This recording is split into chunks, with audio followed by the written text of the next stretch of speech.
Bonjour et bienvenue sur cette chaîne dédiée au concours de la fonction publique. Alors aujourd'hui, je vais parler du Code général de la fonction publique. Qu'est-ce que c'est que ce code? Eh bien, c'est un code qui, comme le code pénal, le code de la route, est publié pour rassembler les textes, et là donc les textes qui concernent la fonction publique. C'est vrai que c'était un peu étonnant qu'on reste avec des lois qui concernaient chacune des fonctions publiques, la loi de 84, la loi de 86, la loi de 83, et qui ne permettaient pas donc d'avoir une vue générale de tous les textes qui concernent la fonction publique. Donc ce Code général de la fonction publique, il a été enfin publié en décembre. Il résulte d'une ordonnance du 24 novembre qui a été prise en application de la loi du 6 août 2019.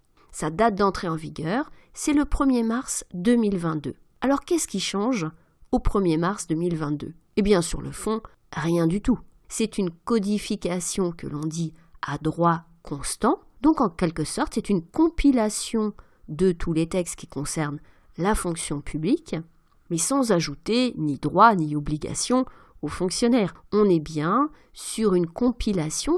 C'est comme si je décidais de faire un recueil des fables de La Fontaine qui rassemble toutes ces fables, mais que, quelle que soit la date initiale de publication de chacune des fables, je les rassemble, par exemple, au premier chapitre, les fables qui mettent en scène des animaux, et un deuxième chapitre, celles qui ne le font pas. Eh bien, un code, c'est exactement la même chose. C'est une organisation logique de textes, quelle que soit la date de parution de ces textes. C'est donc toutes les dispositions en vigueur, évidemment, mais organisées de façon logique. Alors, comment est-ce que le code a été organisé ? Eh bien, au lieu de reprendre une partie sur la fonction publique d'État, une autre sur la fonction publique territoriale et enfin une sur la fonction publique hospitalière, le code est organisé en grands thèmes. Chacun des grands thèmes est rassemblé dans ce qu'on appelle un livre. Ça veut dire en gros un chapitre. Le premier, les droits, les obligations. Le deuxième, le droit syndical et le dialogue social. Le troisième, le recrutement. Donc on est sur une organisation thématique. À chaque fois, on va avoir des dispositions générales et des dispositions spécifiques à l'une des trois fonctions publiques. Donc c'est beaucoup plus simple pour retrouver qu'est-ce qui concerne tous les fonctionnaires et qu'est-ce qui concerne spécifiquement les fonctionnaires de l'une de ces fonctions publiques. Donc on l'a dit au 1er mars 2022, il n'y a rien qui change sur le fond. Si je reprends l'image des fables de La Fontaine, c'est pas parce que je fais un recueil des fables de La Fontaine que je les modifie, bien au contraire. Simplement, je permets l'accès au texte de façon plus facile. Sur la forme, maintenant, il y a bien quelque chose qui change. Ce sont les références de ces textes, de ces dispositions. Au lieu de faire référence, par exemple, à la loi du 11 janvier 1984, eh bien, je vais faire référence à l'article L, puis son numéro, du Code général de la fonction publique. Heureusement, j'ai des tables de concordance qui me permettent de retrouver facilement quelle est la nouvelle référence que je dois utiliser en fonction donc du code.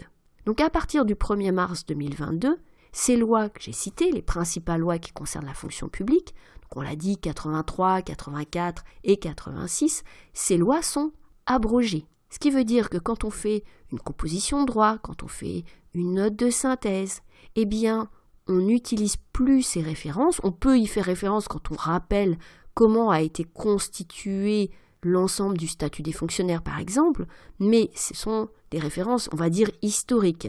Ce qui importe pour le lecteur de la note, c'est ce qui est en vigueur. Et ce qui est en vigueur, c'est la disposition avec la référence du Code général de la fonction publique à partir du 1er mars 2022. Et maintenant, quand on aura une nouvelle disposition, eh bien cette disposition va venir modifier le Code général de la fonction publique et non pas modifier une de ces lois qui a été abrogée. Alors au 1er mars 2022, ce qui va entrer en vigueur, c'est donc la partie législative, c'est-à-dire l'ensemble des textes de nature légale. Le code va être complété, comme tous les codes, par l'ensemble des dispositions réglementaires issues des décrets, des arrêtés, et on aura exactement la même chose, c'est-à-dire une organisation en chapitres avec les dispositions qui sont prises en application des dispositions légales qu'on trouve dans la première partie du code. Donc ce CGFP va devenir la référence quand on parle des dispositions qui s'appliquent dans la fonction publique. Il faut s'y habituer et dès le 1er mars 2022, tenir compte de ces nouvelles références. Alors maintenant, si tu veux te tester sur tes connaissances en matière de droit, sans être bien sûr juriste, c'est pas ce qu'on demande à un concours de la fonction publique, mais les connaissances de base pour passer les concours, tu vas trouver en description de ce podcast et aussi en commentaire un lien vers un petit quiz gratuit que tu peux réaliser en très peu de temps et qui te permettront de réviser, par exemple, des questions de vocabulaire un peu piégeux dans le domaine juridique, mais qui fait que on prouve ou pas à un concours qu'on a justement ces bases juridiques. Tu vas trouver également des exercices beaucoup plus approfondis, beaucoup plus longs, sur ces bases juridiques qui te permettent de revenir sur chacune des notions essentielles, la hiérarchie des normes, la consolidation dans les codes dont on a parlé, le droit européen, etc. Donc là, des choses beaucoup plus complètes. Je te laisse découvrir tout ça en description de ce podcast. Et je te mets également en fin du podcast un lien vers un autre podcast que j'avais fait sur du vocabulaire juridique.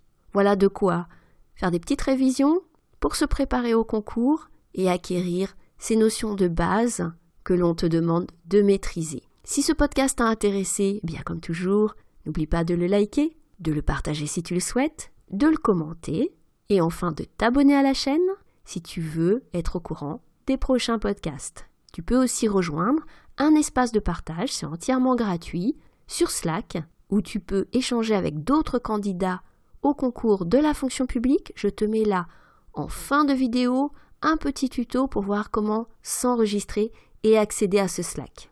Il me reste à te dire bonne chance pour les concours que tu prépares, à bientôt sur YouTube et à bientôt sur Slack.